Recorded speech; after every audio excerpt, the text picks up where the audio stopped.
I'd like to call up my amendment. Lee number 17 is modified. Go ahead, Senator Lee. While the COVID-19 pandemic has drastically increased e-commerce sales, the surge of online goods has exposed some problems, some systemic problems with our supply chain, introducing truck shortages, port capacity, and technology, as well as port labor challenges. Americans in all states, and not just in the coastal ones, are experiencing consumer product shortages. And the end doesn't really appear to be anywhere nearly in sight. Businesses, particularly small ones, are feeling the supply chain crunch. Unfortunately, to continue to serve their customers and employ their workforce, they've had no other choice but to increase consumer prices, further contributing to our broader inflationary pressures. I introduced a bill called the Stop the Grinch Act late last year and recently introduced an updated version of it called the Ship It Act in order to provide temporary relief measures to ease pressures experienced by carriers, ports, truckers, rail lines, and others along the supply chain, ultimately affecting consumers.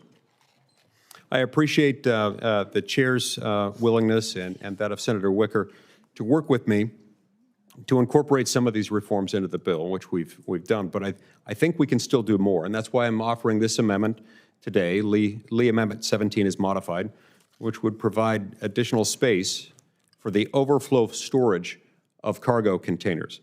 If you can forget the images of vessels anchored off our coast, just waiting to unload. One reason the wait is so long is because we don't have enough dock space to place the containers. To make matters worse, if the containers aren't sitting on the ship or at the shipyard, they're sitting on our previous supply on our precious but sometimes dwindling supply of truck chassis, which are so desperately needed for the transportation of goods throughout the country.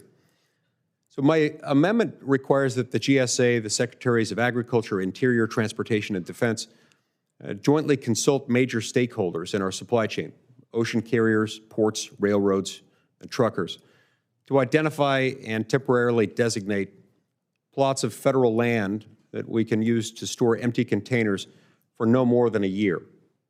Because this authority is for such a short period of time and for such a unique emergency purpose, my amendment creates a categorical exclusion from NEPA. But I want to be clear.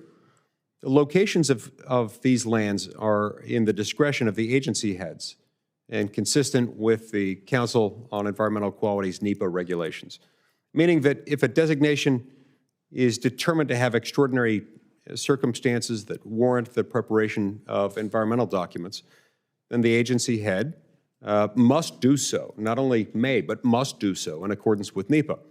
This is not a blanket waiver of NEPA. It's only a presumptive one that can be waived easily. This overflow storage will provide a much-needed temporary relief valve to offload containers and help free up dock space so that we can unload our ships and have more efficient thoroughfare of cargo. Some projections note that our supply chain crisis could go on for another 12 to 18 months.